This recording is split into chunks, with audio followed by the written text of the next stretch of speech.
Punta na po tayo rito, no? Ako ang nag-expose ng lahat, sabi po ni BBM. Marcos Jr., ibinidang siya ang naglantad ng flood control scandal. Okay.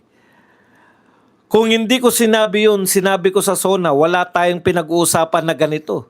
I'm the one who exposed all of this and I'm the only one that has started to do anything about this. Antindi, no? Okay. At sinabi pa po niya, sinabi pa po ni BBM na eto yung kantsaw niya eh. Bakit ang mga nakaraang bang Pangulo, may nakita ba kayong ginawang ganun? Meron ba silang kinulong? Meron ba silang ni-freeze na account? Meron ba silang mga investigasyon na ginawa? Wala. Sa akin lang. Yan po ang buong pagmamalaki ni BBM. Okay, sagutin po natin yan. Ako, gigil na eh. Putya, sa totoo lang po, si Tatay Digong, nakita po namin kung paano po magtrabaho. Hindi, dalawa po kasi yung tao eh. Para po umangat ka, no? Dalawa po pwedeng gawin ng mga tao sa'yo. Para umangat ka sa buhay. Eh yung para, anong tawag doon, yun nga, yung simpleng umangat ka, pwedeng paluhurin mo yung mga tao. O di angat ka kasi lumuhod eh. Or pwede naman na ikaw po ay nagsashine dahil wala ka pong sinisiraan ng mga dating pangulo, no? Wala kang sinisiraan ng mga dating leader, pero nagsashine ka po out of your leadership dahil po sa mga ginagawa mo. Humahanga po, no? Si BBM kakaibang kakaiba eh. Bakit po laging kinakailangan banatan niya si Tatay Digong? Alam niyo yun? Si Tatay Digong yata nagsabi nun eh. No? Para mo mapaangat yung sarili mo, kinakailangan mo pang putikan. Putikan pa yung iba para masabi na maputi ka lang, na malinis ka lang. Ang tunay po na gusto ng mga mamamayan, hindi po nila kinakailangan manira. Si Tatay Digong po, never ko pong narinig na habang po siya'y nagtatrabaho at inahangaan natin sa pinakamalaki niyang proyekto, pinaka-effective niyang proyekto, yung war on drugs. Hindi po siya nagsasalita na si Pinoy hindi niya nagawa to, si Pinoy hindi niya... Wala pong ganun eh. Bakit po? Hindi niya kinakailangang manira. Di po ba? Ayun. Para maiangat lang yung sarili, kinakailangan pababain yung iba. Yan po ang ginagawa, no? Yan po ang ginagawa nito ni BBM. Kita nyo po, yan yung pattern. Pag may nakitang problema, nagsimula pa yan, kay Digong pa yan eh. Lagi pong Duterte, hindi po mawawala. Sa lahat po ng pinag-uusapang problema, hindi po nawawala yung salita, yung pangalan na kinakailangan banggitin si Duterte. Kinakailangan po nilang siraan si Duterte para lang po maiangat nila yung kanilang mga sarili. At sa tingin ko po, yan po ang pinakamasamang paraan ng pagpapaangat sa sarili.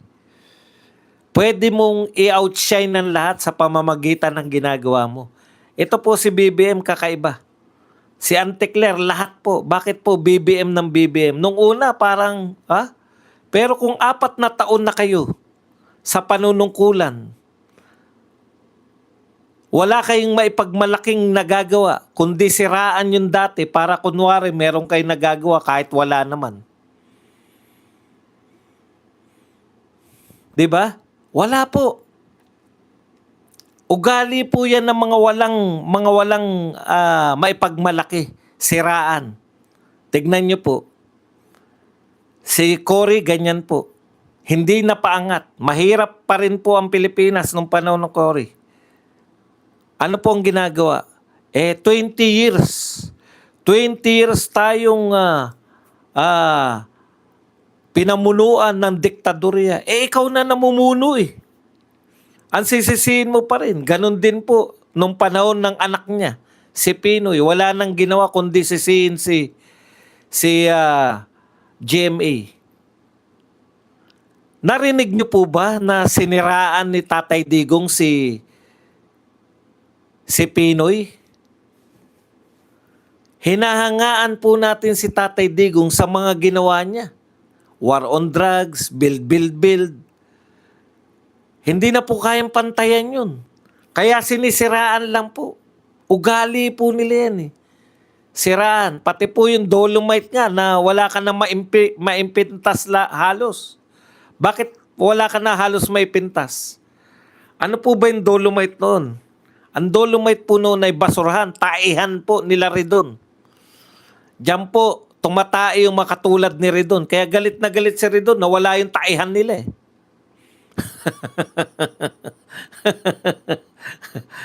Ngayon po, pasyalan. Akalain nyo, nagawa pa rin po nila yun na makakita pa rin po ng kamalian doon. Sa tulong po ng mga hindi bayarang media.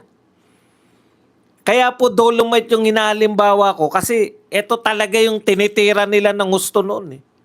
Pag-aksaya lang daw ng pera. Pag-aksaya ng pera. Kailan pa naging pag-aksaya ng pera yung dating basurahan, naging pasyalan? Kung ganyan po ang utak natin, yung luneta po, wag na po nating i-maintain yan. Kasi sinasabi nila, sayang pera, tignan nyo ngayon. Oh. Kasi hindi na may maintain. Ang dami po nagawa ni Tatay Digong. Never po niya na ipinagmalaki yung sarili niya na ito, ginawa ko. Yung iba, hindi yan, walang ginawang ganyan. Sa totoo lang po, maski yung tatay ni Marcos, mas naging Pangulo ng 20 years, mas marami pa rin nagawa si Tatay Digong na infrastructure. Golden age of infrastructure. Partida. May 2 taon pang pandemya.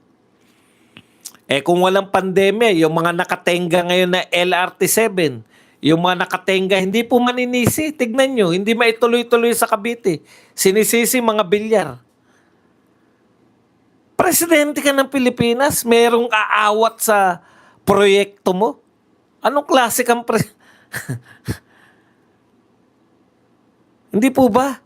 Ngayon dito sa amin, ang tagal na po, wala naman nagtatrabaho dyan sa LRT-7. Isang estasyon lang yung nakikita ko may nagtatrabaho. Tignan nyo po, mula SM hanggang wala naman nagtatrabaho sa iba. Na estasyon ng LRT-7. Matagal na pong ganyan yan. Naninisi po ba si Tatay Digong nung nagtrabaho lang po siya na nagtrabaho? Hindi nga po niya pinagmamalaki. Ang ginagawa lang ni Tatay Digong, inauguration dito, inauguration doon.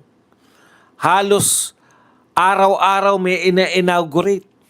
Halos linggo-linggo may malalaking proyekto. Dito, ano yung tinuturo? Hindi nga po nagtatrabaho, turo lang ng turo. Pupunta sa Naga City. Ano po ginawa doon? Tinuro yung kanal. Hindi natin alam kung anong ginawa rin sa tinurong kanal na yun.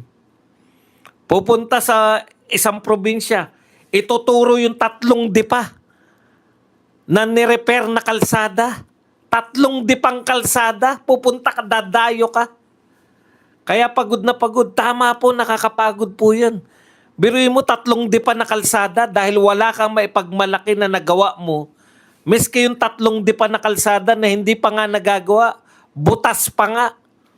Tinuturo nyo na nung kapwa mo magtuturo na si Minsan nga siguro kasabi, turo na po tayo, picture na po, picture na Mr. President, Mr. Secretary, Boy Tokis, Dison. Ituro nyo na po, mapipicturean ko na. Nagkamali pa ng tinuro eh. Magkaiba pa sila ng tinuro nung kanyang secretary na Boy Tokis lang eh. Wala rin naman na lutas.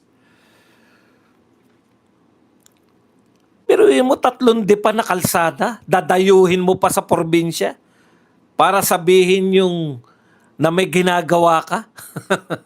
Wala ngang highway na may pagmalaki na ginawa eh. Na nagsimula sa kanya at natapos sa kanya eh. Tapos eto, real talk po, pinagmamalaki niya, sa akin nagsimula yan. . Opo, naghanap nga kami ng resulta eh. Ano po ba ang katotohanan? Ganito po kasi pag leader ka, ako kasi naging leader eh. Ang inuuna mong lutasin yung malalaking problema. Ang malaking problema po ni Tatay Digong na pinamana niya kay BBM, wala na halos problema si BBM. Droga, korupsyon. Yung culture ng korupsyon, naawat po yan ni Tatay Digong. Yan po ang nilabanan ni Tatay Digong. Mga oligarkong nagsasamantala sa atin. Pinagsasamantalahan tayo ng oligarko, lahat yan nilabanan ni Digong. Alam niyo yun? Yan yung malalaking problema. Natural, uunahin yan, lutasin yan. Malamang meron na rin. Hindi naman natin sinasabing completely na wala yung corruption eh. Malamang may corruption dyan sa flood control. Pero wala pong flood control na ghost project nung panahon ni Tatay Digong. Binibigyan ko lang po kayo ng konteksto. Ang laki po ng diferensya. Si Tatay Digong po, may build, may war on drugs, may war on corruption, diyan po siya abala. Kung meron pong flood control nun, maliit na porsyento lang po ng budget. Baliktad po dito, malaking porsyento ng budget natin, wala pong ibang infrastructure na pinagawa, tinodo sa flood control. Doon pa lang, duda na kayo. Bakit panay flood control lang? Tignan nyo kay Tatay Digong, simple lang. Wala tayong ganong baha. Ang ginagawa nila, flood mitigation. Nakokontrol yung baha. Paano? Nililinis yung mga labasan ng tubig. Drain yung mga estero. Diyan po sa kamay nila. Lagi ko po nakikita yan sa Divisoria. Wala pong estero dyan na walang naghukay ng mga basura dyan. Nilinis yung Ilog Pasig. Nilinis yung Manila Bay para may madaanan yung tubig na maayos. Wala ganong baha. Dito po ang lalaki ng proyekto, trilyon po ang budget. Napakarami po na hindi pa po natin na-scratch man lang. Isa pa lang ang pinag-uusapan na korupsyon eh. Flood control pa lang eh. Halos ayaw na eh. Kaya Mr. President, hindi nyo po pwedeng ipagmalaki na kayo po ang nagpasimuno niyan na mag-expose. Ang sinasabi pa ni Mr. President, natatawa na lang ako sa mga katwiran eh. Ito pa sabi niya, kung racket ko yan, bakit ko sisirain? Kung racket niya raw po yung flood control, bakit niya sisirain yung racket niya? Bakit niya expose yung racket niya? Kasi po, Mr. President, wala po kayong laman ng SONA. Tsaka nagtatanong po yung tao, buhat po ng bumaha, pinagmalaki nyo ngayon. Hindi ko alam kung isang araw, 2 araw, 3 araw, pagkatapos ipagmalaki sa SONA, yung 5,500, umulan ng malakas. Hindi po bumagyo ha, umulan ng malakas. Ano katwiran ni Mr. President? Una kasi pinagmamalaki niya yung flood control eh. Tinanong po siya, kala ko po ba may 5,500? Meron po tayong flood control. Sinagasaan ng barko. Isang barko sinagasaan 5,500 na flood control. Asintado yung barko. Di ba? Tapos, yung malakas-lakas na naman ulan, bumaha na naman. Baha na naman. Tinanong na naman si Mr. President, bakit po bumaba? Di ba ang dami niyang flood control? Merong flood control na overwhelm lang. Anong na-overwhelm ang ibig sabihin? Hindi rin siya makakapigil ng baha. Ngayon, nung hindi niya na po kayang ipagtanggol yung flood control, binanatan niya na lang yung flood control. Sinabi niya na lang na merong siya po nagsabi, tama. Siya nagkumpirma. Alam na natin na mayroong problema yung mga flood control. Noon pa natin sinasabi. Sabi ko nga, 10 flood control na lang ipakita nyo kung saan yan. Alam natin na may anomalya na kasi may flood control, may baha pa rin. Ang daming flood control, trillion po ang ginastos natin sa flood control, may baha pa rin. Hindi naman po flood control lang ang ninakawan nila eh. Sangkatutak po ang ninakaw ninyo. Wala pa po tayo sa flood control. Una pa lang, ayaw nyo nang mag-imbestiga. Yan po trabaho ng BRC, Erwin. Kaya ano sabi ng matalinong si Boy Bitag Tulfo, Ben Bitag Tulfo, bakit nyo kinukrucify yung aking kapatid? Bagito pa lang, bakit nyo binigay sa kanya ang BRC? Kasi kalaban ng Tulfo. Posibleng kalaban ng mga, di ba? Sirain na lang. Diyan po masisira yung mga Tulfo. Sa BRC na yan.